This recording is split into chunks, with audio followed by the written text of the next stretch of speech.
Veja no ICL Notícias, segunda edição. Liberta Bolsonaro! Tensão entre Planalto e Senado. Alcolumbre critica Lula e coloca a aprovação de Messias ao STF na berlinda. Presidente corre por fora, marca almoço com o relator e tenta evitar derrota pessoal. Ousadia de golpista. Foragido nos Estados Unidos, Alexandre Ramagem desafia Alexandre de Moraes a pedir extradição para governo Trump. Exclusivo ICL. Escândalo do Banco Master. Desembargadora que soltou Daniel Vorcaro já foi defendida pelo mesmo advogado que ele. O ICL Notícias, segunda edição, está no ar.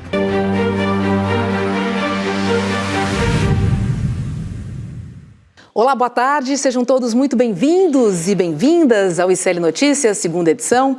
Nas férias da Gabi, eu estarei aqui no N2 nas próximas 2 semanas. Hoje é segunda-feira, dia 1º de dezembro. E vamos nessa, querido Chico Sá. Opa, vamos nessa. Bem-vinda de novo, Roberta. Que bom que você está aqui com a gente. Agora dezembrou, né? Dezembrou, já tô vendo ali o Natalzão e outras coisas. E o peru também. Ah, tem que ver, né? Não dá para fechar os olhos diante dele, né? Verdade. Deixa eu fazer uma conexão com Brasília, falar com a nossa querida Heloísa Vilela. Oi, Elo, boa tarde para você. Eu estive em Brasília na última semana, mas olha, não vi uma bolinha de Natal por aí, Elo. Ainda não, tá muito cedo, pelo amor, né? Vamos esperar um pouquinho mais. Boa tarde, Roberta, boa tarde, Chico, porque aqui essas últimas semanas de trabalho do Congresso tem muito assunto ainda para ser resolvido, viu? Então é melhor esperar e deixar o Natal chegar só na hora que não tem mais jeito mesmo. É isso aí, só acaba quando termina. Brasília não dá sossego, né? Você tem o noticiário quente agora, já final de ano, não tem isso. É isso, minha gente, porque o governo Lula vive um momento delicado com um dos seus principais aliados até agora no Congresso. Eu estou falando do presidente do Senado, Davi Alcolumbre. O motivo é a escolha de Jorge Messias para a vaga no STF. Alcolumbre, que preferia o nome do senador Rodrigo Pacheco, todos sabem, já tinha definido a data para a sabatina do Messias, mas a indicação não foi oficializada até agora pelo presidente Lula. A indicação saiu no Diário Oficial, mas ele não enviou uma carta, um comunicado ao Senado Federal. E no meio de toda essa crise, Lula almoçou hoje com o senador Weverton Rocha, do PDT. Ele será o relator da indicação. Bom, nesse fim de semana, Alcolumbre esticou a corda e chegou a insinuar, por meio de uma nota, que o governo está interferindo nas prerrogativas do Senado Federal. Vamos ver aqui, ó, eu tenho a arte do que disse Alcolumbre. Se é certa a prerrogativa do presidente da República de indicar o ministro do STF, também o é a prerrogativa do Senado de escolher, aprovando ou rejeitando o nome. E aí já tem uma alfinetadinha aqui, ó. E ele continua. Feita a escolha pelo presidente da República e publicada no Diário Oficial da União, causa perplexidade ao Senado que a mensagem escrita ainda não tenha sido enviada, o que parece buscar interferir indevidamente no cronograma estabelecido pela Casa, prerrogativa exclusiva do Senado Federal. Heloísa Vilela. Comunicado oficial, né, com papel timbrado e tudo mais, do presidente do Senado, Davi Alcolumbre. Eu acho que é muito engraçado. Eu estou achando super engraçado, Roberta, porque claro que é prerrogativa do Senado sabatinar o candidato, porém o Senado só pode sabatinar o candidato que o presidente da República indicar. E se a indicação não chegou aqui ainda, ele não tem nada que fazer sabatina, ele tem que esperar a indicação chegar. E não chegou. Então, como você disse, foi publicada no Diário Oficial, mas para se tornar oficial, o presidente da República tem que enviar essa indicação e junto com ela uma série de de documentos sobre o currículo, é como se fosse uma apresentação do currículo do candidato. E isso exige recolher esse material. A desculpa do governo é que você precisa de um tempinho para recolher e montar esse portfólio do candidato, e que isso estava sendo feito, ainda não terminou. É difícil acreditar, porque a gente sabe que o candidato do presidente Lula sempre foi o Messias. Então, fica esse jogo, né, essa conversa. Agora, o que eu acho mais ainda curioso nessa nota que soltou o Davi Alcolumbre é de como ele mesmo fala de temas abertamente que não estavam abertamente sendo ditos.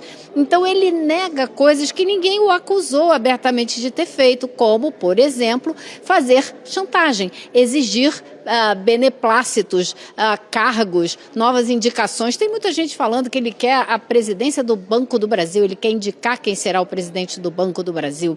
Acontece que o senador Davi Alcolumbre, ele já tem muitos cargos nesse governo. Os 2 ministros do partido dele foram indicados por ele pessoalmente, escolhas pessoais dele, sem falar em vários cargos na administração pública, em autarquias. Então ele vai muito bem, obrigado. E mais do que isso, né, gente? Ele teve, através da influência direta do presidente Lula, a liberação para pesquisas de prospecção de petróleo na margem equatorial, que era a grande exigência dele, porque isso pode reverter em muitos royalties para o estado dele, do Amapá. Então, ele está super bem contemplado. Por isso que muita gente está coçando a cabeça aqui em Brasília para entender o que de fato está por trás dessa birra, né? Esse bater de perna aqui do presidente do Senado.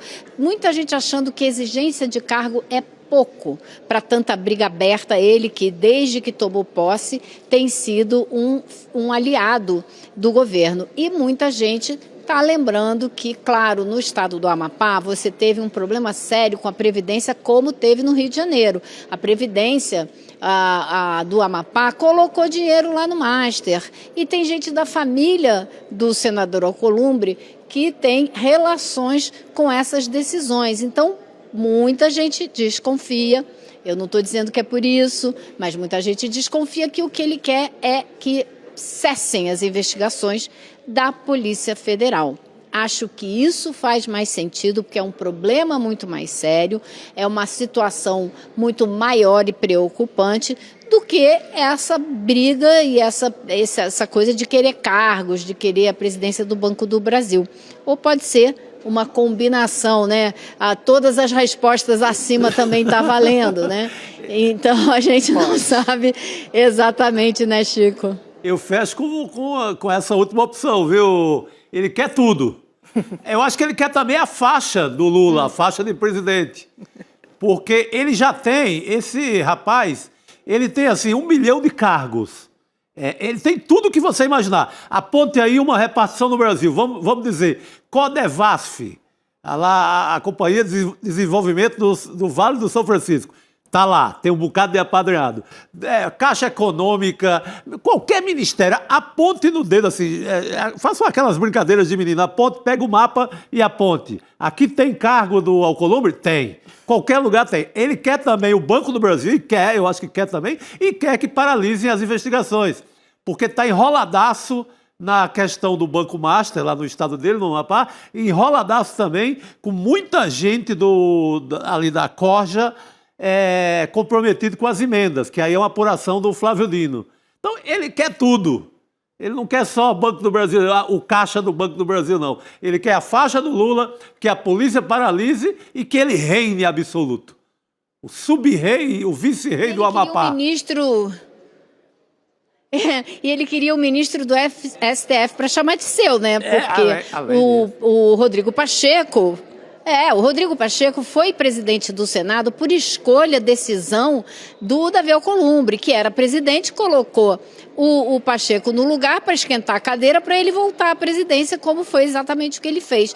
E ele queria colocar o Pacheco no Supremo Tribunal Federal, muita gente diz, para contar com algum apoio lá, caso viesse a enfrentar algum problema que fosse discutido no STF. Ora, pois, não é assim, nem pode ser assim que as coisas andam. E o ministro do Supremo é prerrogativa do presidente da República escolher. Então fica o pessoal da direita aqui criticando o presidente Lula, dizendo, mas ele quer botar alguém da confiança dele. Ué, é o que todos os presidentes fazem quando indicam alguém para a Suprema Corte.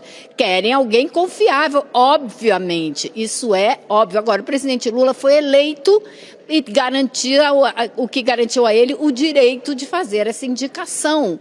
Ele foi eleito presidente da República, ninguém aqui no Senado foi. Então, se ele abre essa porta e dá ao presidente do Senado essa prerrogativa, um presidente da República jamais vai indicar de forma independente um nome para a Suprema Corte. Ele vai ter que, uma vez, dar para o Senado essa chance, depois para o presidente da Câmara. Não é assim, né? Então, é uma total inversão. O que essa nota deixa claro é uma total inversão do que, de fato, está acontecendo. É o oposto. É o presidente do Senado querendo, sim, invadir uma prerrogativa da presidência da República e dizendo que o presidente não pode interferir no calendário do Senado. Claro que não pode, mas o que ele tem que fazer é enviar a indicação. Ele não enviou ainda, o Senado que sente espere a indicação chegar, né? Você sabe que eu fico me perguntando se o Alcolumbre realmente quer o Rodrigo Pacheco no STF, ou se foi o pretexto, a moeda que ele arranjou, a que estava mais fácil no momento, para poder fazer no bastidor essa movimentação, porque são muitos interesses. E eu acho muito estranho que o presidente do Senado coloque uma corda no seu pescoço, porque tem uma indicação para o STF. É muito fraco isso para mim, confesso. Alberta, eu acho que você está no caminho certo. Eu acho que viu mais uma oportunidade de negócios. Como o Trump viu no Bolsonaro. Vamos fazer negócio aqui, ó. O Lula está sendo muito apertado pela turma do Hugo Mota na Câmara, o Senado tem salvado o governo, eu vou aumentar o preço desse negócio aqui. É isso. Ou paga, ou dá ou desce. Isso. Também estou nessa. E olha só, a ministra de Relações Institucionais, a Gleisi Hoffmann, ela buscou minimizar, né? Botar panos quentes aí nessa crise. Vamos ver um trechinho da reação dela nas redes sociais. Olha, disse Gleisi: temos, pelo senador Davi Alcolumbre, o mais alto respeito e reconhecimento. Jamais consideraríamos rebaixar a relação institucional com o presidente do Senado a qualquer espécie de fisiologismo ou negociações de cargos e emendas. O governo repele tais insinuações da mesma forma que fez o presidente do Senado em nota na data de hoje, por serem ofensivas à verdade, a ambas as instituições e a seus dirigentes. A impressão que eu tenho aqui é que Gleisi Hoffmann está falando de um novo Davi Alcolumbre, né? Que não participa desse tipo de negociação, Elô? Seria isso?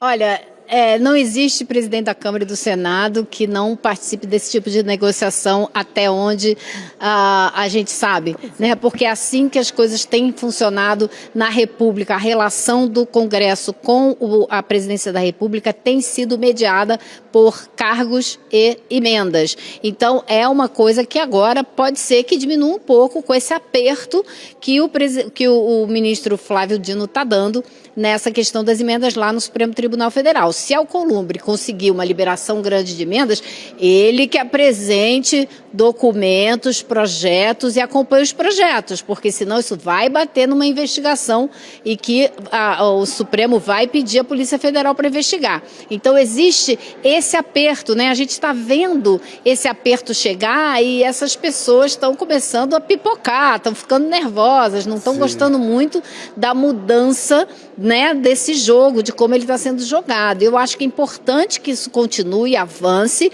para ver se a gente consegue ter relações mais republicanas entre os poderes. Mas a gente sabe como andou o Congresso aqui até agora, né? Nos 2 primeiros anos do governo Lula, com Arthur Lira ganhando a Caixa Econômica, né? ganhando o controle de muitas emendas para fazer com que algumas votações aqui andassem. E é o que justamente passou para o Senado, porque a situação na Câmara é muito ruim. Então, tudo isso passou para o Senado e é como disse o Chico, o preço subiu e ele está querendo cobrar mais caro porque ele está vendo que ele é o anteparo do que o governo precisa.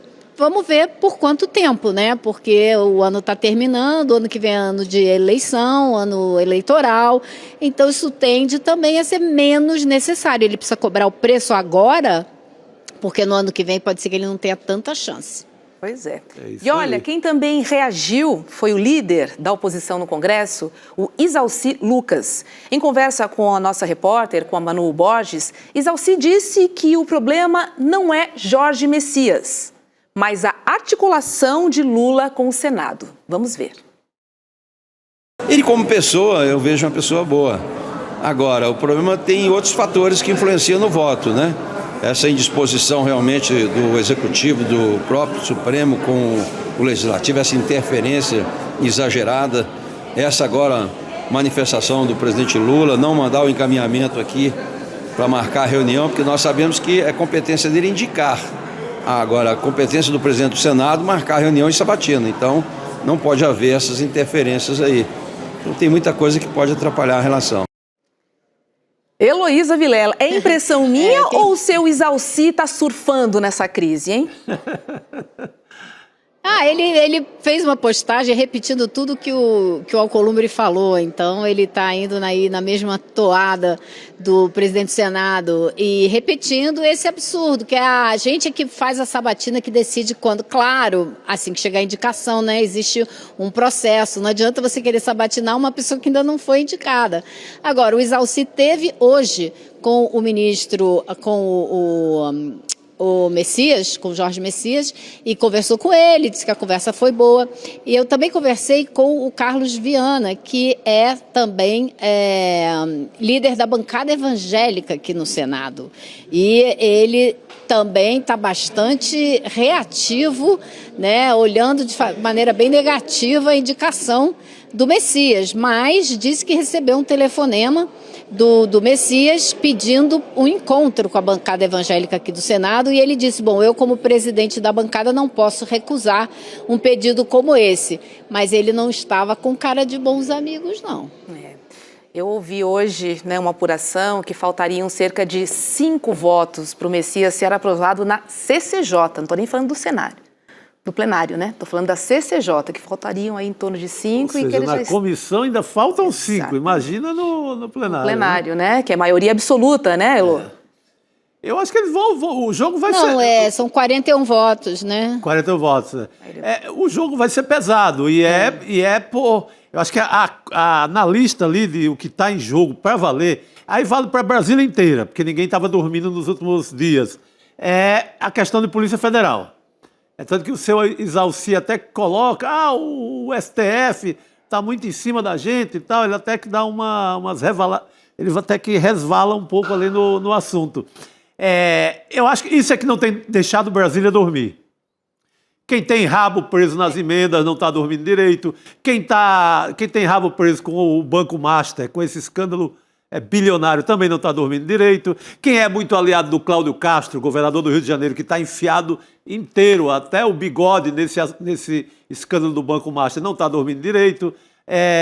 A turma do Alcolumbre, também ligada a emendas, complica a história. O próprio Alcolumbre está enrolado com o Master no seu estado. Tem um assunto que é Polícia Federal, o medo do toque-toque de manhã, que está deixando Brasília assim. Então, toda negociação ninguém diz na cara do Lula, nem da Gleisi, nem de ninguém do governo que, olha, dá uma maneiradinha aí na Polícia Federal, porque fica feio mandar um presidente interferir na Polícia Federal, como fazia o Bolsonaro, que tirava delegado, fazia o que queria. Então, fica muito feio, mas o recado é esse. Dá uma maneirada. Oxe, que é pra lá de feio. Segura essa turma aí. É pra lá de feio, pode gerar até uma ordem de prisão. Sim, né? sim. Então, a grande mensagem é essa. Manda dar uma paradinha só, porque tá ficando chato. Todo dia tem gente nossa enrolada ou indo para a cadeia. Então, dá uma parada nisso. Alivia, alivia. Alivia isso aí, deixa a gente passar o Natal, comer o peru em paz, depois a gente conversa. É isso. E olha, na outra casa, minha gente, Hugo Mota continua empurrando com a barriga os processos de cassação de Eduardo Bolsonaro, Carla Zambelli e também Alexandre Ramagem. O filho 03 já acumula 50 faltas não justificadas, mais que o suficiente para justificar uma cassação. E pela lei, gente, um deputado pode faltar, no máximo, 1/3 das sessões ordinárias. Só que vivendo nos Estados Unidos desde março, Eduardo registrou presença em apenas 13 sessões este ano. Bom, e além da cassação de Eduardo Bolsonaro, outras 2 aguardam decisões na Câmara. Eu estou falando de Carla Zambelli, né, que está presa na Itália e também não participa das sessões, enquanto Alexandre Ramagem foi condenado pelo STF na trama golpista e está foragido nos Estados Unidos. Quem perdeu o mandato esse ano foi o deputado Chiquinho Brazão, acusado de mandar matar a vereadora Marielle Franco e seu motorista, tá? O Anderson. Só que tem um detalhe importante aqui, que o Chiquinho não foi cassado também, tá? Ele só perdeu o mandato porque excedeu o limite de faltas. Bem lembrado, nem ele perdeu o mandato. Nem ele perdeu o mandato. E aí a gente fica aqui se perguntando, né? Que moral tem esse Congresso, né, Heloísa Vilela? É impressionante. Não é à toa que as pesquisas todas mostram o descrédito, né? Como a população vê esse Congresso. É um dos piores resultados em matéria de aprovação da opinião pública. Então, quando você vê os presidentes da Câmara, do Senado, tentando botar moral para cima do presidente Lula, eles têm que pensar 2 vezes, porque a opinião pública a respeito do Congresso é péssima. Não se compara com a aprovação que tem o próprio presidente Lula. Então, eles deviam ter um pouco mais de cuidado, né, quando eles começam com esse tipo de discurso. Agora, aqui na Câmara dos Deputados, hoje foi bloqueado o salário do Ramagem, porque ele ainda estava recebendo. São cerca de R$46 mil por mês. A gente tem que falar isso para as pessoas ficarem bem indignadas mesmo, né? Você imaginar que um deputado ganha 46 mil fora do Brasil sem exercer o mandato. Você imagina como é que é isso. Então, a verba de gabinete parece que foi suspensa também, mas falta a cassação. Eles têm que ser cassados todos os 3. E está mais do que na hora do presidente da Câmara tomar tenência e fazer o que ele já devia ter feito há muito tempo, né? E olha, Chico, eu estava lendo aqui, se juntar Eduardo Bolsonaro, Carla Zambelli e Alexandre Ramagem, eles já custaram mais de R$1.700.000 dos cofres públicos e verbas de gabinete. Meu Deus do céu. Então, assim, é um gasto com o nosso dinheiro, porque os gabinetes continuam funcionando. Isso. Até verba de gasolina eles estão usando do gabinete. Até verba de gasolina. O Ramagem está abastecendo lá na Barra da Tijuca, morando na Flórida. Sim. Tomando sol lá na Flórida. Na região dos lagos, né? Na região dos lagos, exato. Acho que o Kleber fez essa matéria, né? Na Barra da Tijuca... Mostrou que ele fica... Exato. Não, na Barra da Tijuca eu confundi com aquele escândalo da gasolina superfaturada, ainda do Bolsonaro, deputado federal, que ele abastecia... o tanque de gasolina do Bolsonaro era equivalente a um caminhão-pipa, pelas notas que ele mandava para a Câmara. Sim. Isso foi denunciado até pelo Ciro Gomes, hoje aliado dos bolsonaristas. Essa foi uma denúncia feita na época pelo Ciro Gomes, que falou que o tanque do Bolsonaro não tinha tamanho, era o tamanho de uma caixa d'água. Mas você pega Ciro Gomes, que está implodindo a família Bolsonaro agora, né? Tá uma confusão com madrasta, com todo mundo lá, meu Deus do céu. Depois a gente vai falar disso ainda hoje. Vamos. Mas você pega o Ramagem, o Eduardo Bolsonaro e a Carla Zambelli, né? Rios de dinheiro para quê? Qual a missão do Eduardo Bolsonaro até agora? Deu um trabalho miserável para a diplomacia brasileira e para o governo Lula ter que derrubar tarifa, ter que melhorar a relação comercial com os Estados Unidos, prejudicando... ele prejudicou o Brasil inteiro. Só setores que eu lembro agora de qual. O pessoal da indústria de calçados de São Paulo, do interior de São Paulo, de Franca, daquela região. Sim, ele destruiu o que era de emprego por lá. Agora que está retomando. O mundo de exportadores de frutas lá do Vale do São Francisco, destruição também. O pessoal de pescados e outros produtos do mar ali do Ceará, a mesma coisa. Então, esse rapaz, ele saiu destruindo tudo que era emprego e trabalho no Brasil à nossa custa. E agora o Ramagem... Muito bancado por nós, nos prejudicando. É assim, Roberta, vamos combinar, os contribuintes se reúnem e dão uma grana para o Eduardo Bolsonaro ir lá na Casa Branca lutar contra a economia do Brasil. Foi isso que aconteceu na prática. Vamos fazer uma vaquinha, vamos ajudar o Eduardo Bolsonaro a acabar com o país. Fora o Pix que o pai dele já tinha passado, né? Fora o Pix também, que era do povo. Que era do povo. É tipo isso, Elô. Gente... Vai lá. Eu posso voltar um segundo no assunto do Alcolumbre, que agora que eu me lembrei de uma coisa que eu queria comentar com vocês aqui. Vocês viram que o relator dessa matéria, né, da indicação do Messias aqui no Senado, é um senador do PDT que foi almoçar hoje com o presidente Lula, né? Agora, é interessante porque quem escolhe o relator é o presidente do Senado. Então, o Davi Alcolumbre não escolheu um relator como o Rogério Marinho, por exemplo, que é super anti-PT, que tem briga com o governo Lula. Não, ele escolheu um senador do PDT, que tem uma relação positiva com o governo Lula. Ou seja, também dando um sinal que ele quer negociação, né? Ele não quer só ficar batendo o pé, ele quer alguma coisa e deu aí um relator que já se comprometeu, aparentemente já se comprometeu a indicar a votação favorável no Messias. Só que eu me lembrei desse detalhe agora. Ótimo detalhe. Ele quer proteção, ele quer Polícia Federal lá no canto dela, sem mexer com a turma toda da máfia que ele comanda. É, sobre isso mesmo. Vamos lembrar que tem eleições o ano que vem, né? E o Lula é o cabo eleitoral. Então, o Alcolumbre também, certamente, deve estar olhando aí essa articulação ali. Vamos ficar de olho. Essa história ainda vai render bastante assunto. Vamos acompanhar, porque o Senado até agora, onde a gente estava se segurando. É o que garantia ali. O que garantia minimamente ali as pautas do governo. Agora... vamos ter que esperar para ver o que Alcolumbre que você falou, né? Você falou que Lula é o grande cabo eleitoral. Tem até uma foto, uma imagem que eu pedi para separar do discurso do Lula, porque é o seguinte, né? O Alcolumbre e o Mota não foram no Palácio do Planalto no dia em que foi sancionada a lei da isenção do imposto de renda. Perderam uma chance enorme de aparecer junto com o Lula, sancionando essa lei, que essa lei vai ser super popular, vai ser carro-chefe da campanha eleitoral no ano que vem, com certeza, para o presidente Lula, que ainda vai trabalhar o fim da escala 6x1 para ter mais um ponto de propaganda eleitoral no ano que vem. E aí, eu não sei se vocês estão com a imagem aí, com a foto do discurso do Lula, na cena em que ele apresenta a lei, né? Tem uma...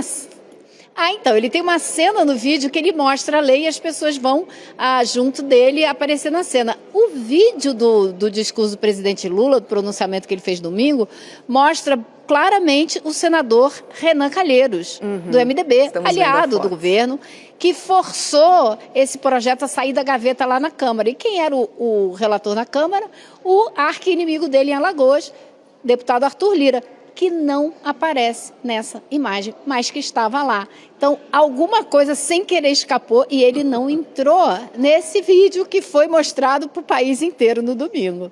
Pois é, a gente não viu o vídeo, mas deu para perceber na foto. Inclusive a mãozinha do Renan Calheiros esticada para aparecer. Tá o Renan, o Rui Costa, tem o Boulos lá atrás ali. Opa, eu estava também junto aí na parada. Isso. Não, é importante. Quando começar a sobrar um dinheirinho a partir de 2026 na conta. Essa foto vai valer, vai valer muita coisa. Com certeza. E a audiência do pronunciamento do Lula foi altíssima. Porque normalmente muita gente desliga. Esse é o ponto, Chico. Nesse domingo não desligaram, todo mundo foi junto ali, diz que a audiência foi altíssima, perto dos 40 milhões na TV aberta. Então essa foto vai valer alguma coisa no próximo ano.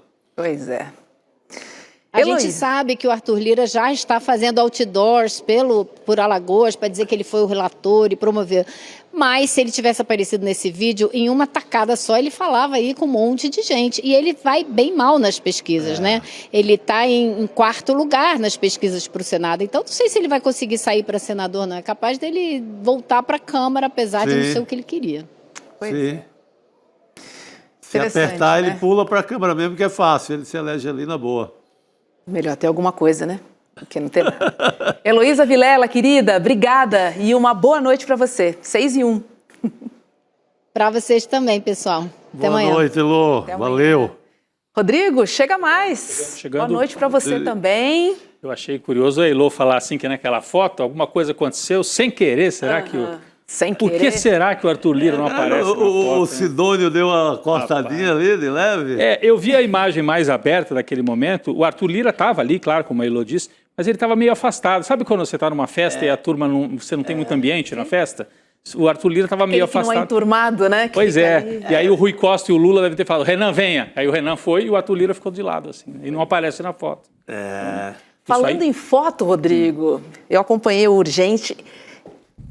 Essa treta Treta total, nos Roberta. bastidores, esse caso de família Bolsonaro Parece caso de tá família. rendendo, hein? Não, e olha, para quem não acompanhou, né, mas rapidinho, a Michele Bolsonaro foi ao Ceará e implodiu a aliança que a família Bolsonaro estava tentando construir com o Ciro Gomes. Que ela vai ao Ceará e diz, Ciro Gomes não, passou um sabão público no deputado André Fernandes, que era o representante do bolsonarismo nessa aliança com o Ciro Gomes, e diz, não, aqui o nosso candidato é o Girão, Ciro Gomes não dá. E aí hoje, segunda-feira, os filhos do Bolsonaro saíram numa pancadaria contra a madrasta, por isso caso de família. O Flávio chegou a dizer que ela foi autoritária e constrangedora na maneira de atuar. E o Carluxo e o Eduardo também se posicionaram nas redes. Mas eu queria chamar aqui para a tela um personagem que é muito presente aí nas informações do bolsonarismo, o Alan dos Santos, transmitindo dos Estados Unidos. Olha o que ele disse. Nós colocamos na tela, entre aspas, que a gente não pode rodar o vídeo, foi numa live dele, né, do Alan dos Santos. Ele diz o seguinte, ó, a Michele não tem aval de nenhum dos filhos para falar o que estava falando. Ela nem estava com o Bolsonaro quando ele foi preso. Ela está viajando o Brasil inteiro como se ele já estivesse morto. Caramba! Ela tá, desculpem o palavreado, mas foi o Alan dos Santos. Ela tá cagando para ele. Os três irmãos, Eduardo, Flávio e Carlos, estão putos e sabem o que está por trás disso. Caramba, É guerra. É pior do que eu imaginava. É guerra total, Roberta. Então, é o Alan dos Santos, que é uma espécie de intérprete, é um deles, né, nas redes da extrema-direita, dizendo, ó, os irmãos estão bravos mesmo, é rompimento entre eles. Tem uma reunião de emergência convocada para amanhã, na sede do Partido Liberal lá em Brasília, para tentar botar panos quentes. Mas o que se diz, né, Chico? A Michele tem um orçamento próprio, Roberta, do PL Mulher. Então ela está escolhendo nos estados a estratégia dela. É como se ela tivesse um PL dela, o Partido Liberal dela. Em Santa Catarina já deu confusão, né, porque ela fez uma estratégia própria. Agora no Ceará, a Damares está com ela. Ela tem alguns personagens dentro do PL que estão com ela. Então é um racha dentro da família. Tudo que se dizia, né? Os irmãos, os filhos, né, não se entendem com a madrasta, publicamente agora isso está vindo à tona, é muito forte. Quando as coisas estavam dando certo para eles, ninguém percebia essa confusão toda. Agora, olha o que vem à tona. Agora, o mais tragicômico é o Ciro Gomes no meio de uma confusão dessa, né? Pô, o Ciro, por mais que, assim, claro que a gente tem algumas discordâncias políticas do Ciro, pô, mas é um cara que já foi governador do Ceará, um cara que já foi ministro inclusive do Lula, ministro da Fazenda, tem uma história na política, né? Sem dúvida. E até uma coerência até certo ponto. Até certo ponto. Mas agora se enterrou. Mas Ele não é. Pô, Ciro, sai desse negócio aí, cara. Ciro, você está no meio da briga de família, do caso de família caso aqui, de como família. disse a Roberta. Será que o Ciro esperava por essa? é que ele também tem o caso de família dele, Também né? tem o Vamos caso esquecer dele. É sobre verdade, isso. ele com o Cid. São Ele dois e o casos Cid. de família que se Entrelaçam. cruzam ali no Ceará. Olha, Exatamente. que confusão, hein? É isso. A saída para ele seria se candidatar a presidente da República, O Ciro. deixava a confusão do Ceará para lá. Deixa essa confusão para lá. Mas aí teria que ir sem apoio da família. Para a presidência também. Ter os seus 10% dos votos que ele costuma ter. Mas faz bancada, né? Tinha uma missão política a ser cumprida. Pois é. Olha só, gente, estão abertas as matrículas para a primeira pós-graduação do Brasil em Teoria Crítica da Sociedade. Esse é um projeto acadêmico totalmente inédito e revolucionário. A gente está falando de uma pós-graduação que une a coragem do ICL com a tradição da FESP-SP e um time de professores que realmente faz a diferença no debate público. É um time que produz conhecimento e também ajuda a desmascarar as estruturas de poder que organizam o mundo. Então, se você quer estudar com pensadores como Nancy Fraser, Vladimir Safatli, Gessé Souza, Márcia Tiburi, tem o Elias Jabbour e muitos outros professores, corra e não perca tempo, tá? Acesse icln2.com.br e garanta a sua vaga. Quero dizer que eu já estou matriculada e quero ser a sua colega de turma, então eu te espero na pós do ICL. Isso é depoimento, Muito hein? Bacana, né? Muito bom. Olha, e quem se inscrever vai ganhar um combo de 6 livros exclusivos. Olha só, cada livro legal. Ó, tem o Porquê a Esquerda Morreu, do Gessé, tem o Estado de Exceção, do Rafael Valim, Capitalismo Canibal, olha só, tem muito livro legal, ó, Cinismo e Falência da Crítica, do Safatli. Poxa, são Esse China aí é do Jabbour? É do Jabbour, o último aí da lista. O cara entende do assunto, viu? Esteve lá, trabalhou na China, sabe o que está falando. E esse curso, assim, é a primeira vez que tem esse curso no Brasil, com essa denominação, Teoria Crítica da Sociedade. Então, que sorte, bacana, que bom que você vai nessa. Vou nessa. Fiquei com inveja agora, pô. Vou estudar. Com essas feras aqui, não tem como não fazer, né? Aproveitar essa oportunidade da pós em teoria crítica. Porque é isso, precisamos questionar cada vez mais. A Anne 6154 aqui está dizendo que vai ser sua colega. Vai ser minha colega de turma. Fechado. Te espero lá, gente. Vamos chamar nosso convidado, que é jornalista, psicólogo e também professor. Estou falando do Felipe Pena. Oi, Felipe, seja muito bem-vindo ao ICL Notícias, segunda edição. Boa noite. Bem-vindo. Boa noite, Roberta, Rodrigo, boa noite, Chico. Muito bom estar aqui com vocês de novo. Boa noite. Temos o homem certo para analisar esse rolo. Estamos aqui falando de casos de família. Porque o barraco não é só dentro da família Bolsonaro, é dentro da extrema-direita. O Felipe, além de ter todo o repertório político, da análise política, ele tem o viés aí da psicanálise. Então, ele vai entender esse rolo mais do que qualquer um de nós. Ajuda a gente a decifrar esse negócio aí, Felipe. Me ajuda aí. Conta aí, Felipe. Antes da gente entrar no assunto aqui, que a gente vai falar sobre o MBL e o Flávio, vou aproveitar, né, você com a sua psicanálise, porque a gente está falando de um caso de família Bolsonaro e um outro caso de família Gomes, né, do Ciro, Cid, enfim, madrasta, olha, que confusão. Irmãos Metralha. Irmãos Metralha, nossa tudo. senhora. Tem tudo aí nesse pacote, né? E ainda tem o MBL, né? Ainda tem o MBL. Sim. MBL briga. Exatamente. Uma loucura. Ainda tem o MBL atacando o Flávio Bolsonaro. Vamos nessa. Esse caso é paradigmático, viu, Chico? O MBL versus a família Bolsonaro é a briga da direita Nutella com a direita cloroquina. Mas, no fundo, são a mesma coisa, como se fosse uma cloroquina com gosto de Nutella. Porque a direita, a extrema-direita, ela se funda em 3 mitos fundamentais. E o último mito é que está em jogo aqui nessa briga. Inclusive na da família, eu vou mencionar isso também. O primeiro mito é o mito do passado glorioso. Eles mitificam uma ditadura como se fosse uma ditadura que a gente teve no Brasil, de milagre econômico, né, de paz, quando a gente sabe o que aconteceu, a gente sabe quantos morreram, a gente sabe quantos foram torturados, etc. O segundo é o da teoria da conspiração. Os mitos de teoria da conspiração que eles fazem muito bem. Em todo o mundo, é uma coisa mundial. Vamos lembrar que a Hillary Clinton, né, foi acusada de participar de um esquema de pedofilia nos fundos de uma pizzaria de Washington. Então as teorias da conspiração estão aí para isso. E o terceiro mito fundador de extremas direitas pelo mundo é o do salvador da pátria, que é onde entra o Bolsonaro, que está sendo substituído pelo MBL, que está vendo, obviamente, a prisão de Bolsonaro. E é o mesmo movimento que está fazendo a Michelle Bolsonaro, né, tentando ocupar este lugar de salvador da pátria. E os filhos não querem perder, apesar de Freud falar no parricídio, né, de falar na morte do pai pelos filhos, eles estão sim matando o pai, mas não querem parecer que este parricídio está sendo feito, porque querem ocupar esse lugar. Na verdade é isso, né? Os três, eu diria que o Jair Renan ainda não, porque ainda é muito inexpressivo, mas os três já mataram o pai. Só estão decidindo quem vai ficar no lugar dele. É um parricídio freudiano. Tem que matar a madrasta também, né? E aí vira história infantil misturada com Freud, né? Porque daí é aquela coisa do rei que casa de novo, e aí a madrasta é malvada com a princesa e tal. Mas é uma mistura de parricídio com madrastocídio aí, porque o que eles estão fazendo... Você sabe, né, Rodrigo, que na psicologia tem toda uma linha de pesquisa sobre a psicologia dos contos de fada. É verdade, né? É toda uma linha de pesquisa. Muitas vezes eu sou muito crítico disso, porque é uma linha muito machista, inclusive, né? Porque sempre tem uma mulher que é a vilã. Mas a gente, nesse caso aqui, eu acho que não estaria cometendo nenhuma injustiça em falar que estamos abordando duas grandes vilãs. Não só a Michelle, mas a Damares.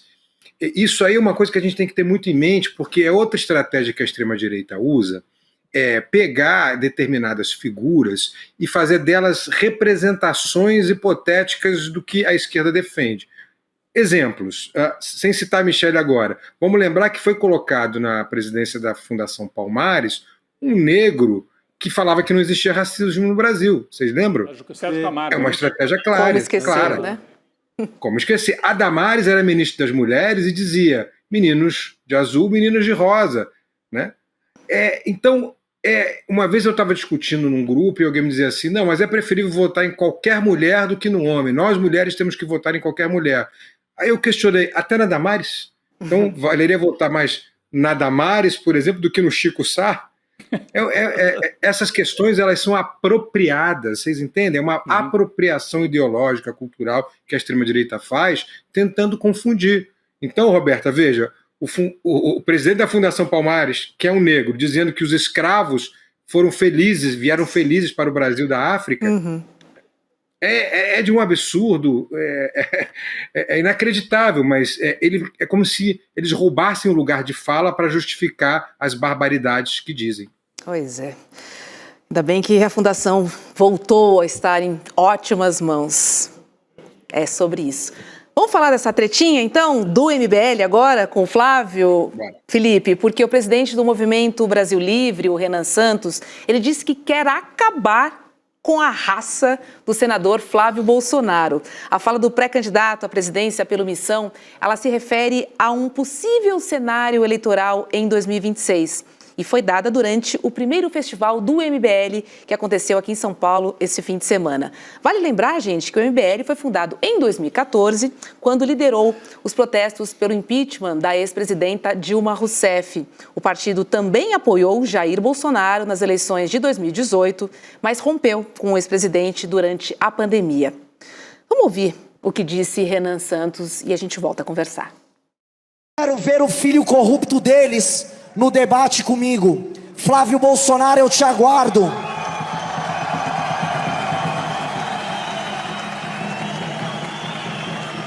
Eu quero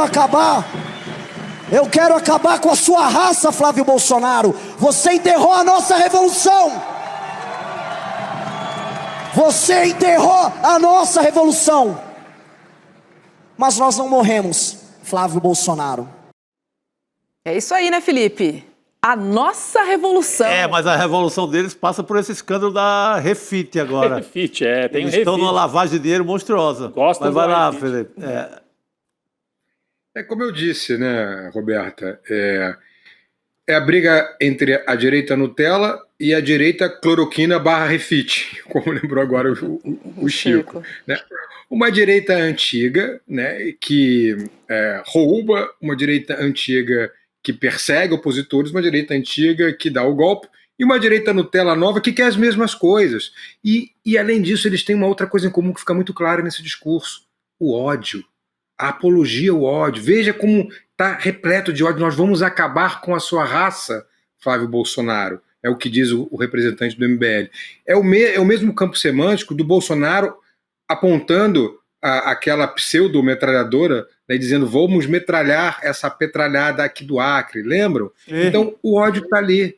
O discurso do ódio é o que mobiliza esse pessoal, é o que mobiliza a extrema-direita. Então é perceptivelmente uma direita Nutella brigando com essa direita cloroquina barra refit, barra escândalo das Bíblias no Ministério da Comunicação, barra golpe de Estado, barra uma série de coisas, né, que a gente sabe que a extrema-direita fez e continua tentando fazer nesse país, com essa direita Nutella que tem a mesma estratégia do ódio, que movimenta algoritmos, vamos lembrar, que movimenta uma parcela do eleitorado que entra nessa onda do ódio.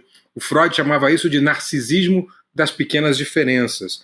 É um narcisismo que faz com que as pessoas se identifiquem não a partir do que elas são, mas a partir do que elas acham que não são.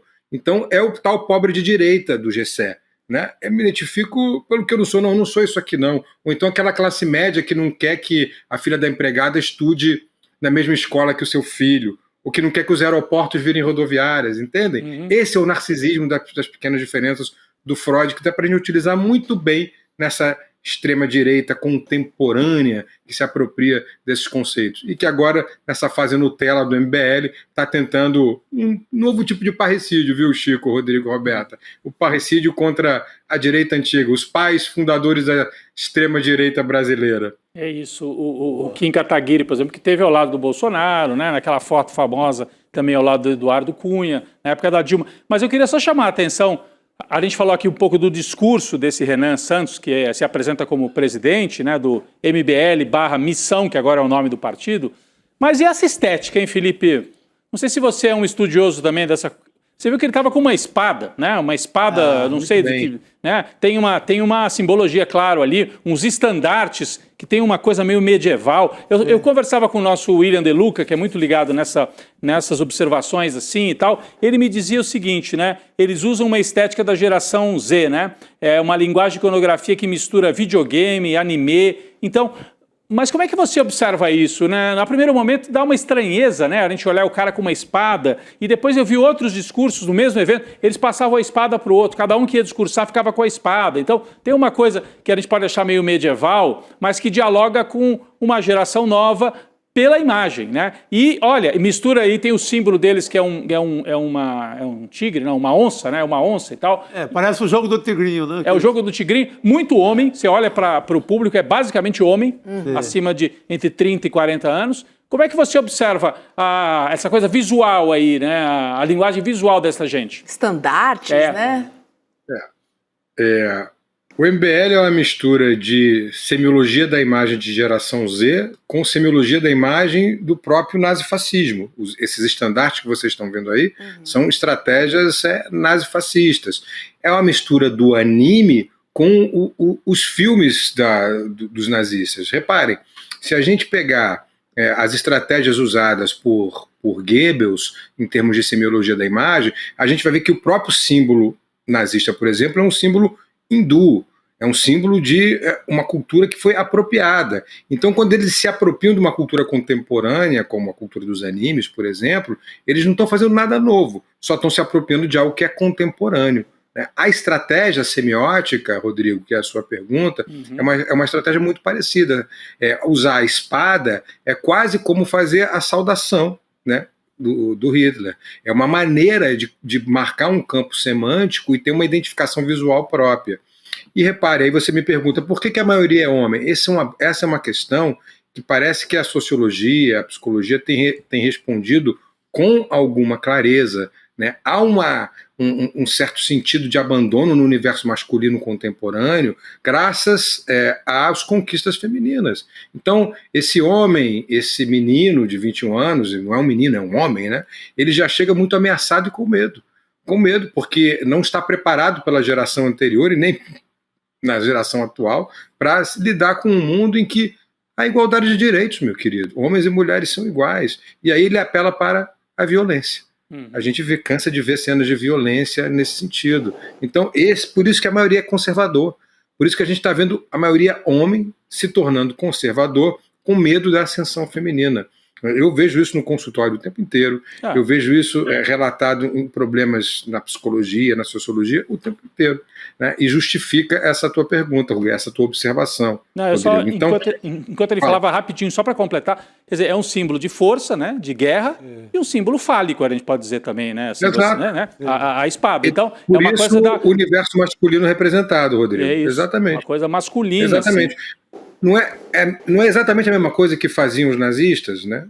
O símbolo fálico e o símbolo de guerra. Exatamente a mesma coisa. E reparem que no caso dos nazistas, até o símbolo principal era apropriado de uma relação de paz, mas que é ressignificado. É uma outra semiótica, uma outra semântica. É assustador. É muito assustador isso.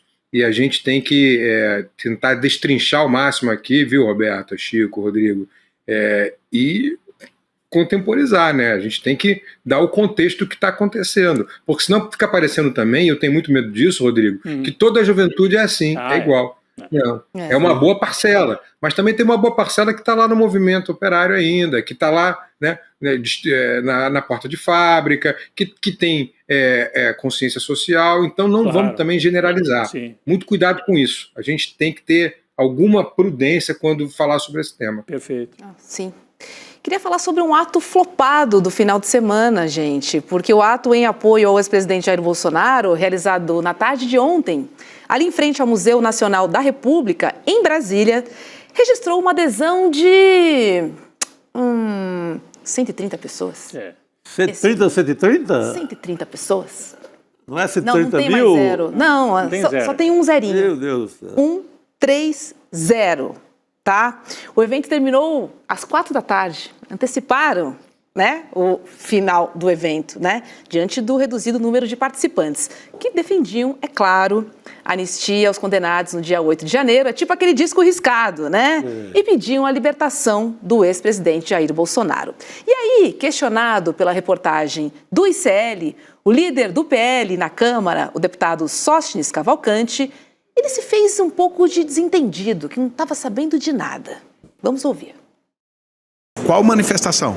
Uma que teve aqui em Brasília. Não, isso aí são manifestantes espontâneos, pessoas livres, não houve nenhuma convocação.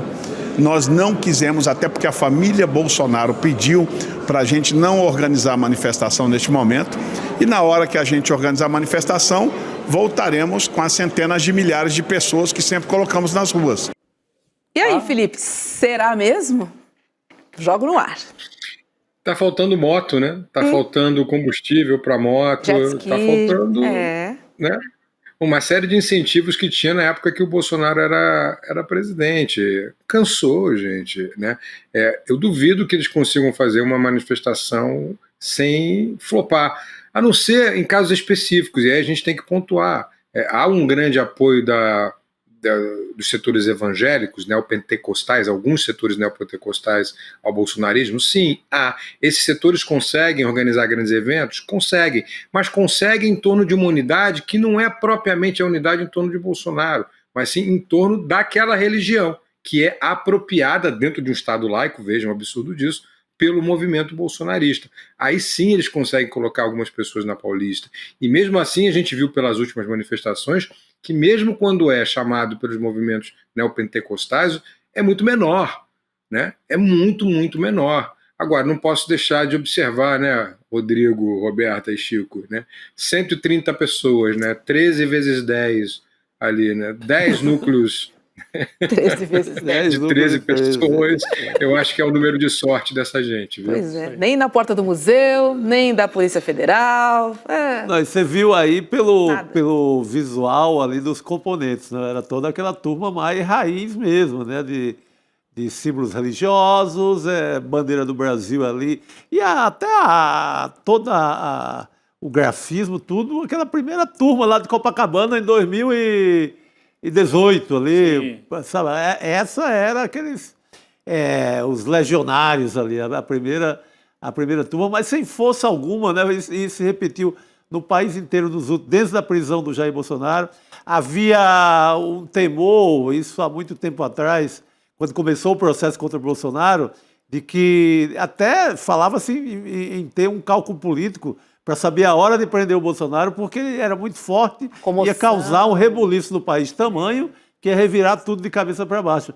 Está lá o homem na tranca, nada acontece. A Michelle tentando tomar o partido para ela, que ela vai engolir os rapazes aí, porque o Felipe falou da questão das igrejas. Ela tem mais força nas igrejas do que todos eles juntos. Ela é evangélica, né? Ela é a evangélica Até porque da ela não está família. mentindo, ela é evangélica mesmo. É. O Bolsonaro é que uma hora era evangélico, outra hora era Flamengo, outra hora era Vasco, outra hora era Palmeiras, ele era tudo ao mesmo tempo. Mas ela pode engolir a família nesse sentido, ela ser a herdeira mesmo do voto bolsonarista, porque ela é mais autêntica nesse sentido. Ela ficaria com o voto bolsonarista evangélico, por exemplo, que é uma força mais Que é organizada. um segmento que deve ser lá, sei lá, 10%. Sim, 10% de voto ela tem. verdade. É importante Então observar. ela já sai com o do garçom, 10%. E o pessoal, na maldade, fica colocando os vídeos dela muito alegre, né? Chegando ao Ceará, correndo, para quem está com o marido preso e tal, chegando toda sorridente ao Mas Ceará. são os aliados que dizem, viu? O Alan dos Santos falando. É. Ela está alegre demais, que é a maldade aí em cima da história.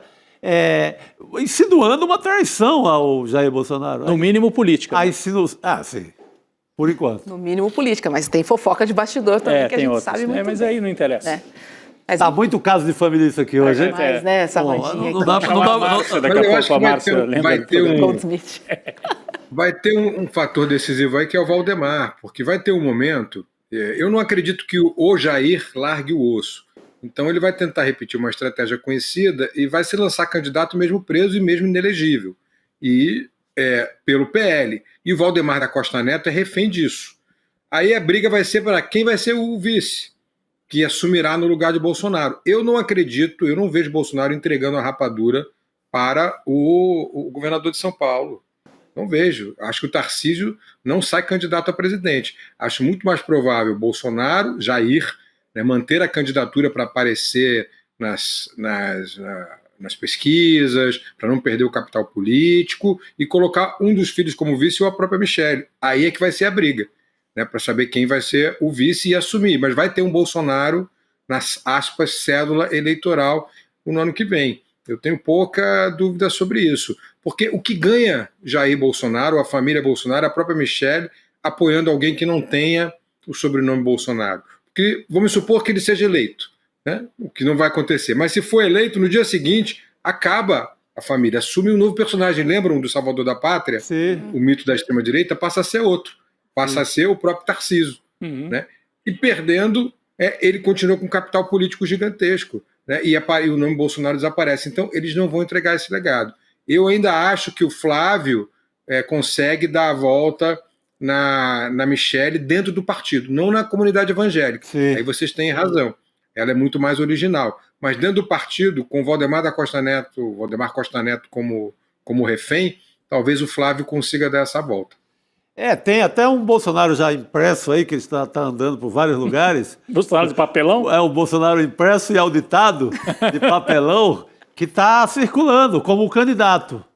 Ele é o candidato do momento, é aquele display lá do Bolsonaro. É o único candidato que pode sair, né? Circular. Exatamente. Então, esse papelão seria o candidato com o Flávio de vice, para o Flávio assumir a candidatura logo mais. Esse seria o... Por enquanto um papelão duplo. É isso que eu ia falar, é o bolsonarismo fazendo um papelão na eleição, né? Por aí. Fazendo papelão. Total.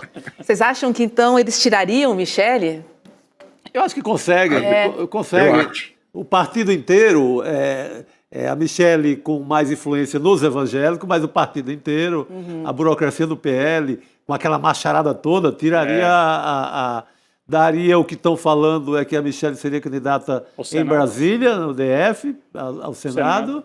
E eles resolveriam ali a história dele. E o Flávio ficaria como esse nome para empunhar a bandeira do bolsonarismo. E ainda resolve o problema de Santa Catarina, Rodrigo, porque o Carlos está tendo muita resistência em Santa Catarina e o Carlos assumiria essa vaga de candidato a senador pelo Rio de Janeiro. O Carlos voltaria para o Rio, né? E daí liberaria as duas vagas em Santa Catarina e sairia candidato ao Senado. É verdade. É um esquema que faz sentido. E aí depois eles teriam que nomear um vice para o Flávio, que daí vão fazer uma composição com alguma liderança do Nordeste, o Rogério Marinho, alguém por aí, ou uma mulher. O próprio Zema. Próprio Zema, pode ser. PL/Novo, né? PL/Novo. Mas é muito mais interessante para a família fazer isso, mesmo sabendo que vão perder a eleição, para manter o capital político, é mais interessante do que entregar outro. Com certeza. Se eu fosse Bolsonaro, eu pensaria exatamente faz assim. Faz uma bancada boa ali na Câmara, faz uma bancada boa no Senado, tem uma verba ali de negociação, tem um dinheiro grande para tocar, e eles gostam muito disso, né? De ter dinheiro, emenda, que é o jogo deles, sempre foi. E dar as Essa é a cartas, tese né, que eu tenho Chico? defendido, Chico. E vocês podem me cobrar em abril, que é quando isso vai ser definido. Mas eu acho que é quando o Tarcísio teria que se desincompatibilizar do cargo.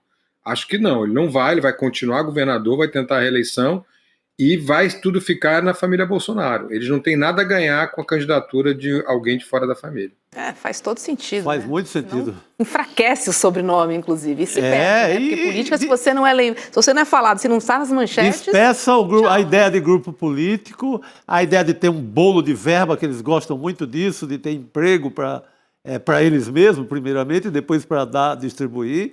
Essa ideia de grupo político vai para o espaço se eles não estão na chapa. É verdade. Exato. Deixa eu trazer mais um assunto aqui para nossa roda, gente. Vem lá do Sul. Escuta essa, gente, porque a Secretaria de Educação do Paraná disse que vai apurar práticas de doutrinação e apologia à violência em um colégio cívico-militar de Curitiba.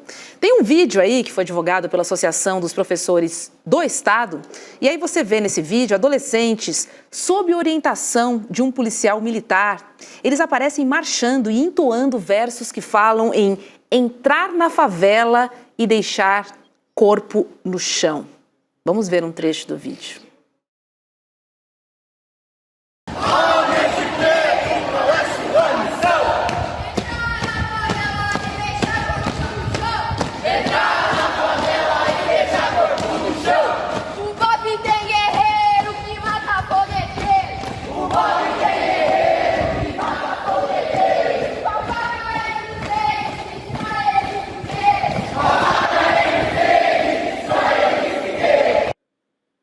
E olha, Felipe, além do horror que a gente viu aqui, né?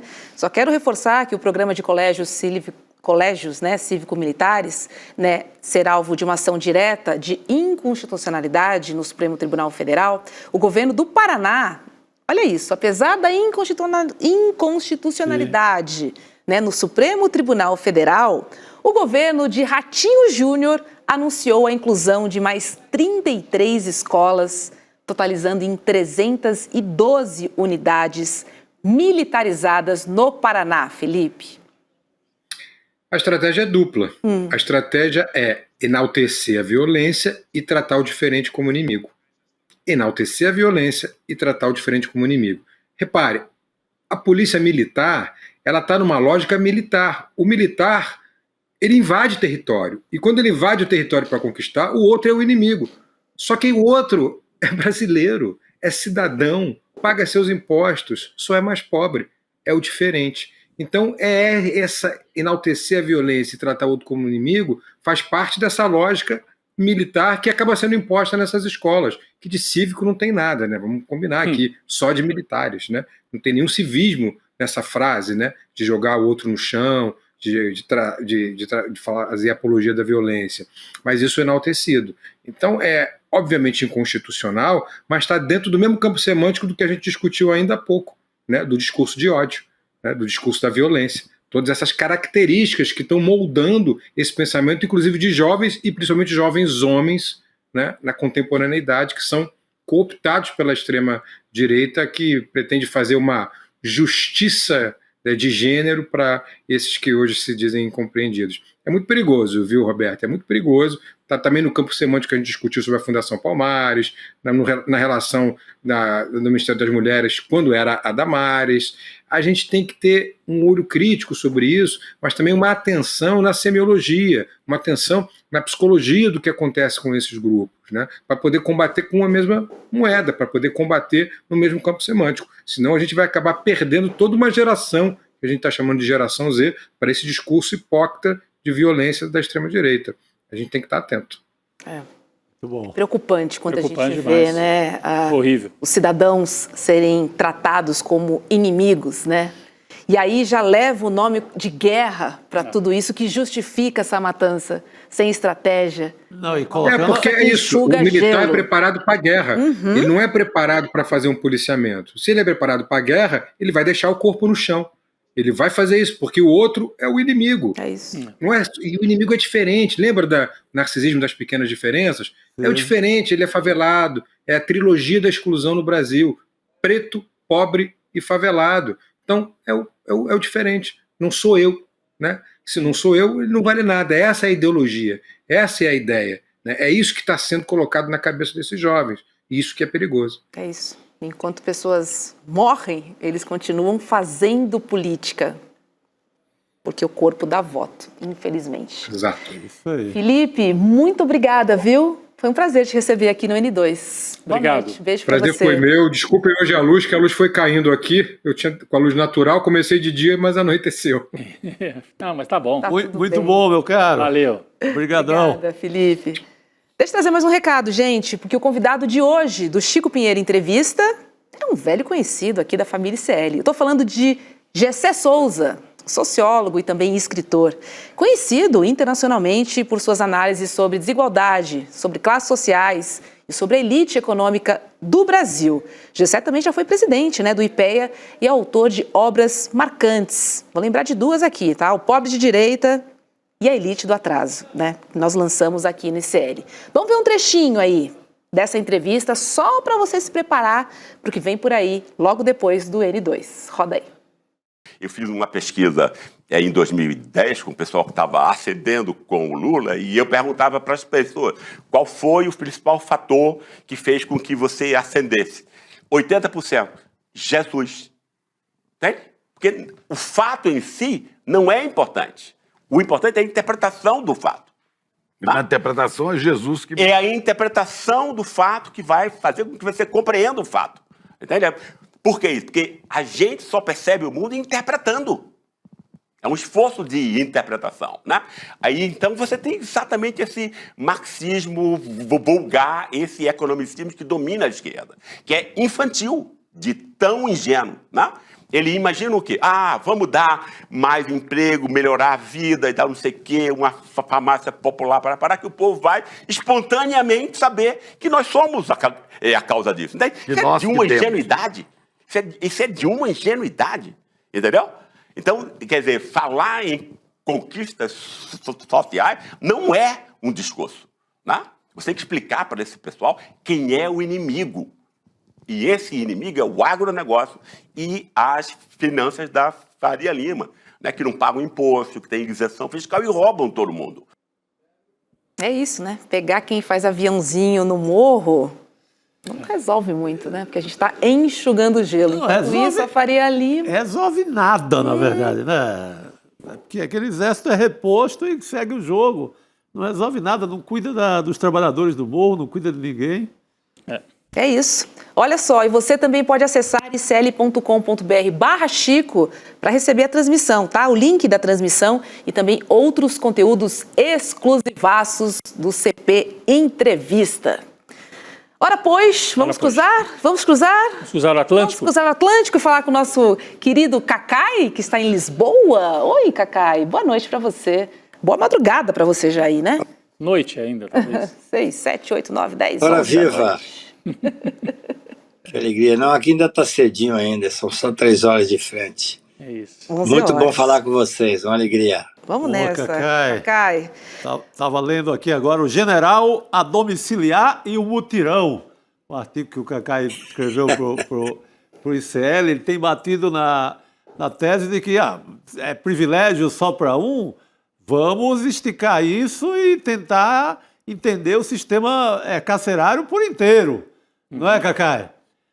Por que só para o general Chico, Heleno?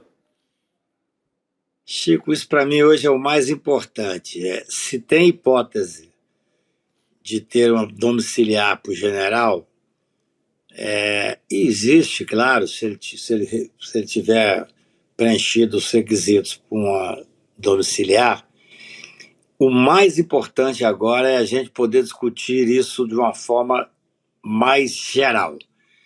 O general Heleno, com 78 anos de idade, está lá com algumas doenças. Ele disse até que tem Alzheimer, agora tem uma confusão se ele tinha desde 2018 ou se é só agora.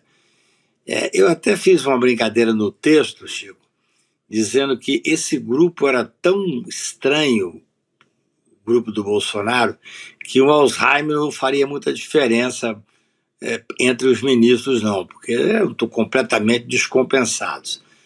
Mas, falando sério, e acho que isso é uma discussão que tem que ser feita, eu tenho pedido a todos nós essa reflexão, é o seguinte: vai ter uma determinação de domiciliar?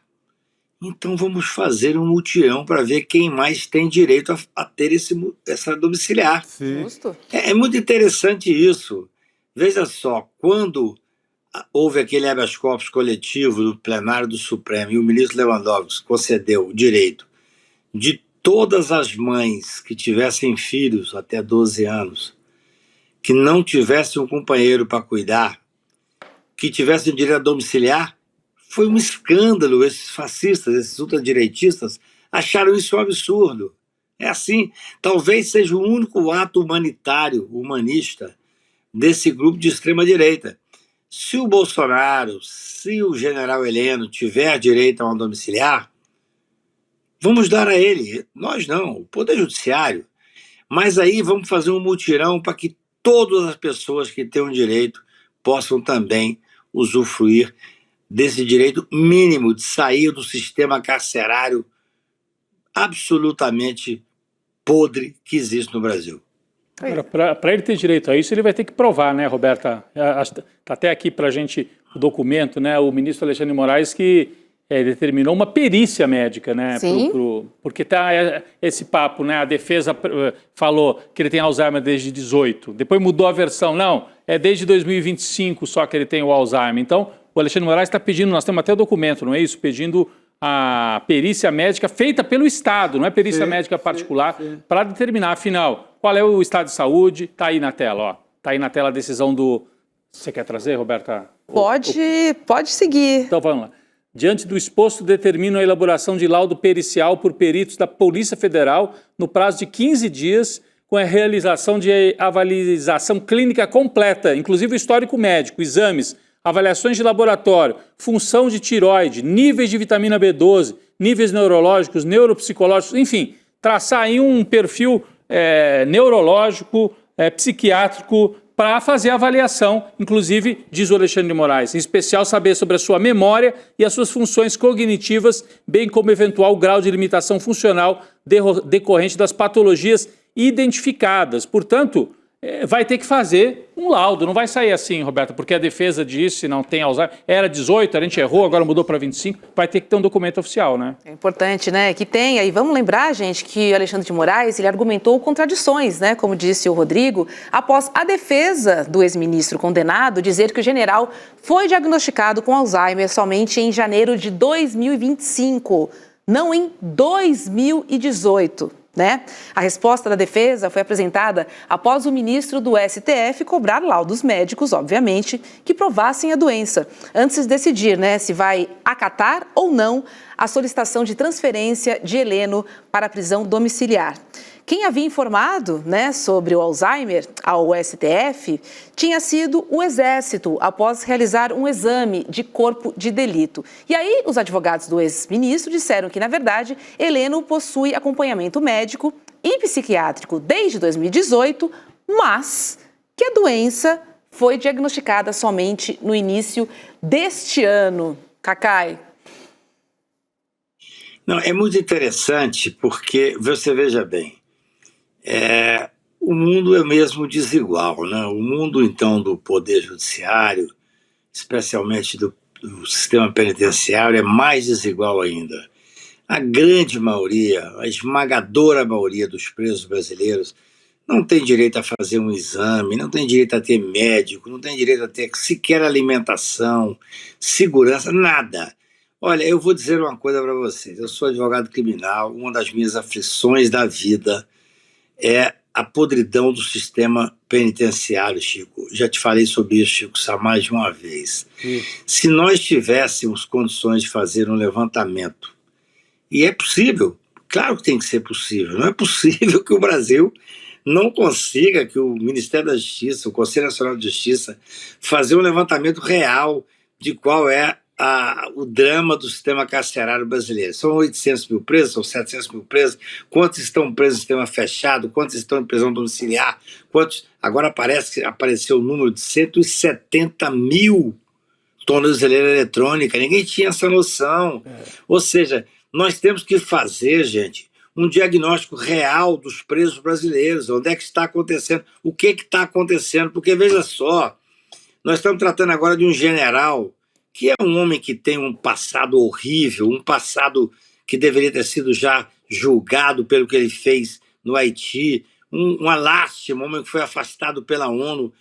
Esse cidadão é uma lástima para o Brasil. Mas não, ele é um general 4 estrelas, passou em todos os concursos, então até agora ele ficava com pompas e galas no sistema, né, que eu diria, de reconhecimento nacional. Esse homem é uma lástima.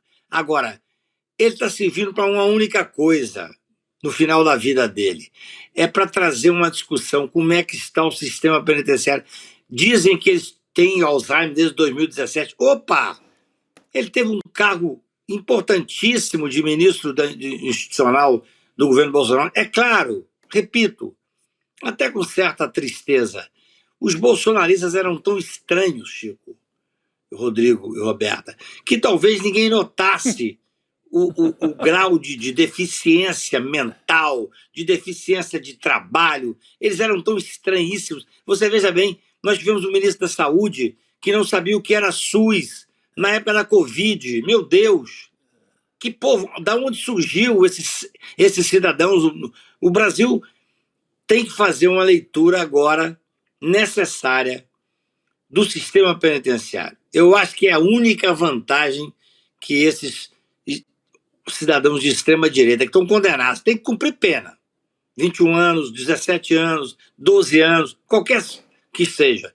Mas é muito interessante ver que nós estamos tendo uma oportunidade de pegar essas pessoas esquisitas, para dizer o menos, que eu não quero ofender ninguém, e fazer o seguinte: de onde surgiu esse povo?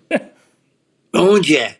De que esgoto surgiu esse povo esquisito que inundou o Brasil com essas pessoas escatológicas? Mas vai surgir com uma coisa. Vai servir para uma coisa, Rodrigo, Roberta e Chico. Vamos fazer um grande mutirão nas cadeias brasileiras, nos presídios brasileiros.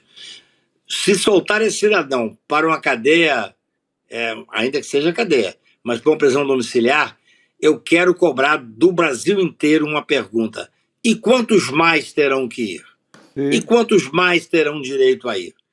Essa é a coisa mais importante nesse momento da consolidação do sistema democrático brasileiro. Muito bom, Cacá. Eu lembrei também da Débora do Batom. Lembra que foi para a prisão domiciliar? Porque tem filhos, né, Cacá?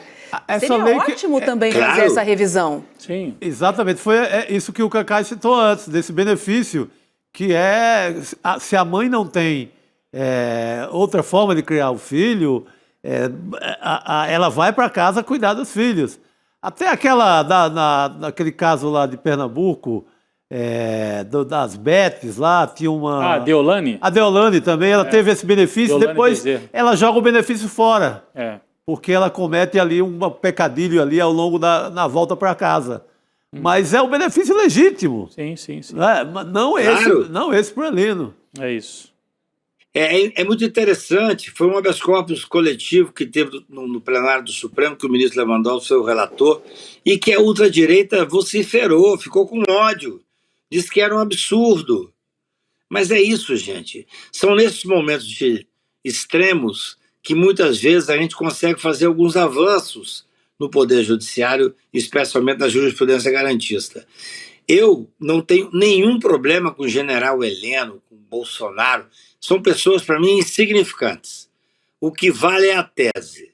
Se eles tiverem direito, nós temos que fazer um apelo a todos os que pensam, não só o direito, mas que pensam o humanismo no Brasil, que pensam aquele direito maior, não é só o direito formal, é o direito do cidadão que está sendo está sendo retirado dele a garantia da liberdade. Eu digo sempre, quando o cidadão perde a liberdade, ele perde a liberdade, mas ele não perde todos os outros direitos inerentes à dignidade humana.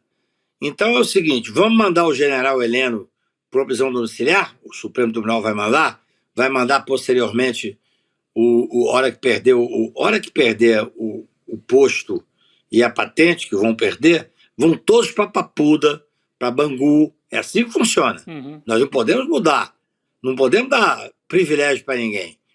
Mas a partir daí tem uma discussão que pode ser interessantíssimo para a humanização do sistema penitenciário, que é uma briga minha antiga. Eu, quando entrei com a ADC, Ação Direta de Constitucionalidade, que deu o número 43, para discutir a questão da prisão em segundo grau, que foi, ao fim e ao cabo, que deu a liberdade ao Lula, quando nós ganhamos no plenário do Supremo. Eu não entrei por causa do Lula, aqui entre nós. É muito interessante, as pessoas me param na rua e falam: você foi que ganhou o processo que libertou o Lula. Nós ganhamos o processo, depois vieram outras duas ADCs. Mas eu fiz isso, Chico, e Roberta e Rodrigo, já falei mais de 1 milhão de vezes, pensando no sistema penitenciário brasileiro, na podridão do sistema penitenciário brasileiro. Isso é importante que as pessoas saibam e que tenham alguma sensibilidade, porque o Brasil ficou insensível. As pessoas que estão presas, na sua grande maioria, são negras, são pobres, são invisíveis sociais, pessoas que não têm voz. Vez ou outra, nós podemos dar voz a elas, como agora nós estamos tendo a oportunidade de dar. Como é que eu poderia ocupar um espaço nobre que vocês, que são pessoas lúcidas, de esquerda e humanistas, mas que não me dariam talvez esse espaço se não tivesse sendo agora discutido a prisão de um general 4 estrelas, laureado, e que na verdade está condenado a 17, 18 anos de idade e deveria ter sido condenado antes na questão específica do Haiti. Mas nós não estamos discutindo mais isso. Isso aí já está posto. Agora por que esse cidadão tem o direito a ir para a prisão domiciliar? Não estou dizendo que não tem. Se tiver, tem que ter, mas não pode ter privilégio. É isso. É isso. Muito bom. Cacai, deixa eu trazer mais um assunto ainda, falando sobre o judiciário, porque Alexandre Ramagem, deputado federal condenado e foragido, ele desafiou o ministro Alexandre de Moraes a mandar um pedido de extradição aos Estados Unidos. Vamos ver o que o Ramagem disse em suas redes. Se o Alexandre de Moraes quiser trazer algum pedido para a minha extradição, ele vai ter que remeter para a análise de um juiz federal americano toda a ação do golpe que me envolve e o presidente Bolsonaro. Então, eu peço, traga para a análise dos norte-americanos essa ação do golpe, e nós vamos ver uma resposta enfática dos norte-americanos do que é uma juristocracia, uma ditadura, uma arbitrariedade que assola o Brasil agora.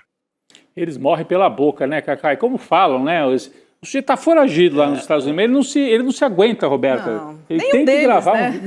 não se aguenta. Aí tem que gravar um vídeo para provocar o Alexandre de Moraes, assim, explicitamente, né? Você ia complementar, Só queria Roberta? complementar aqui, Cacai, já passo a bola para você, que é o seguinte: o STF pode pedir a extradição de Ramagem. E se decidir fazer isso, eles precisam fazer primeiro a solicitação ao governo brasileiro, que seria o responsável por apresentar um pedido formal aos Estados Unidos. E aí a palavra final seria do governo de Donald Trump. Esse é o caminho, Cacai? É lamentável ver o nível que nós estamos vivendo no Brasil, né? A Câmara dos Deputados não se dá o respeito. Esse cidadão deveria ter imediatamente o mandato cassado, né? Ele, o outro lá, o Eduardo Bolsonaro. Como é que pode um deputado federal que está ganhando o salário do brasileiro, que está ganhando, inclusive, saiu na imprensa essa semana, até mesmo pagamento de gasolina dos carros, e ainda tem direito a tudo que tem os deputados aqui, fazer uma afronta dessa ao Brasil? O que acontece? Quando o Alan dos Santos fugiu, aquele cidadão que tem lá um negócio ele, na verdade, é o zero à esquerda, mas ele provocou o Brasil, teve a prisão preventiva decretada, foi feito um pedido de extradição. Eu conversei à época no Ministério da Justiça E o governo, à época, americano, não deferiu a extradição porque disse que era crime. Os Estados Unidos têm uma emenda constitucional que diz que a liberdade de expressão é uma coisa absolutamente ampla. Então, não deferiu a extradição do Alan dos Santos. Agora, nós temos esse cidadão, que é um deputado federal condenado por golpe de Estado. Não tem nada a ver com o caso do Alan dos Santos, mas ele está se fiando nisso, porque ele tem lá as ligações com o governo trumpista, que é um governo de extrema-direita. Bem, o Brasil tem que pedir a extradição. Ele está com a prisão decretada, ele está mais do que com a prisão decretada. Ele está com a prisão decretada por trânsito em julgado de um crime gravíssimo. Se a extradição chegar lá, e vai chegar, eu li que o ministro Alexandre já determinou o pedido de extradição, o governo federal faz a extradição, pode ser que o governo americano diga o seguinte: não, nós não vamos deferir.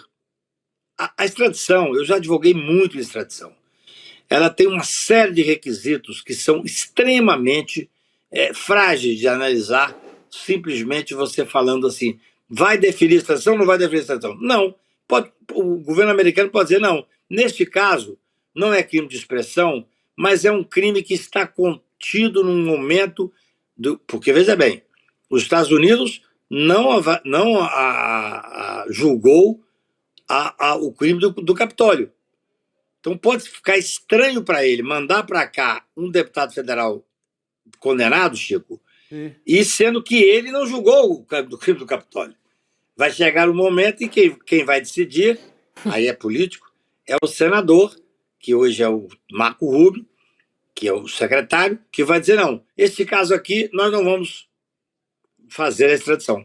Pode acontecer, mas tem que o Brasil fazer e eles têm que assumir esse ônus frente ao mundo civilizado. É assim que funciona. Agora, o que essas pessoas têm que saber é que o Trump está já em fase de extinção. Não vai durar a vida inteira. Quando terminar isso, e nós tivermos uma normalidade democrática, nós vamos estar com condições de trazer Eduardo Bolsonaro, que vai ser preso, esse Ramagem, que já está com pedido de prisão, o Alan dos Santos, que está com pedido de prisão. É assim que funciona a democracia. Ninguém precisa arrostar os Estados Unidos e dizer tem que deferir a extradição do Ramagem. Deixa ele viver os últimos momentos dele. Está foragido. Veja bem, o Brasil tem que se dar dignidade e dizer o seguinte, vamos fazer o meio normal, técnico, legítimo e constitucional. Fazer o pedido de extradição. Se eles quiserem negar, vão negar agora por um motivo político. Eu não vou questionar essa autonomia, claro, americana, mas a vida dá, nega e tira. Sim. Dentro de 2 anos, o Trump não será presidente da República. Nós vamos repetir o pedido e esses fascistas que estão condenados ou que estão foragidos irão todos para a cadeia no Brasil. Perfeito. É assim que funciona. Não temos que fazer um enfrentamento da decisão americana. Absolutamente. É um direito... Eu sou advogado criminal, já trabalhei em 200 extradições e sei como é frágil esse detalhe do enfrentamento. Deixa que façamos o pedido, que eles neguem e depois nós faremos de novo. Tá certo. Muito bom. Saúde, Cacai. Saúde, Cacai. Aproveito e me despeço de você. Uma boa noite. E obrigada, viu? Obrigado, Cacai. Bom trabalho por aí. Obrigado a vocês. Boas férias, enfim. Estamos aqui, te aguardamos. Valeu, meu querido. Um de tu. Oh, que bom. Obrigado. Que Valeu, meu caro. Beijo pra você, Cacai. Ó, antes de me despedir, vou lembrar aqui que o nosso perfil e série Notícias no Instagram está quase batendo 1 milhão de seguidores. Opa, aí, vamos completar esse tanque aí, hein?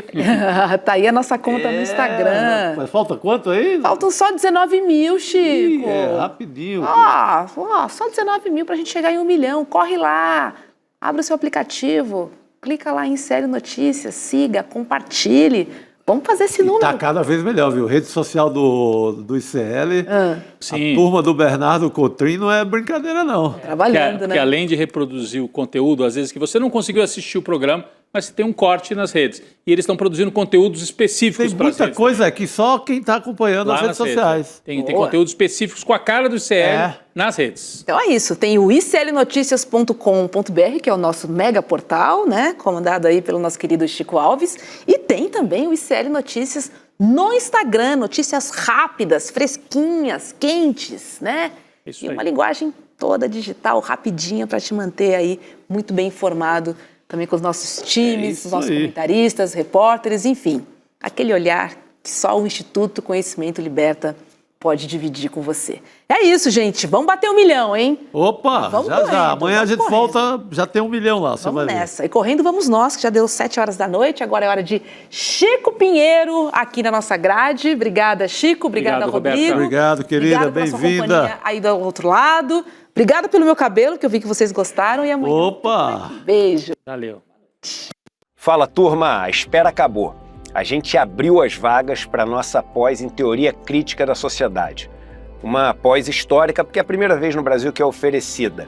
E uma pós também muito especial, porque é feita em parceria do ICL com a FESP São Paulo, uma das instituições de maior prestígio no Brasil. A gente tem um número limitado de vagas numa condição super especial, que foi o lançamento dessa pós. Já tem muita gente que se inscreveu, literalmente milhares de pessoas, e essas vagas na condição especial elas estão acabando. Mas eu estou gravando esse vídeo exatamente para alertar vocês que querem participar dessa pós e não querem perder a condição especial. Todos os dias, as principais notícias do Brasil e do mundo direto no seu WhatsApp, com informação de qualidade e sem fake news. Escaneie agora o QR Code e entre para o canal do ICL Notícias. Informação que importa onde você estiver.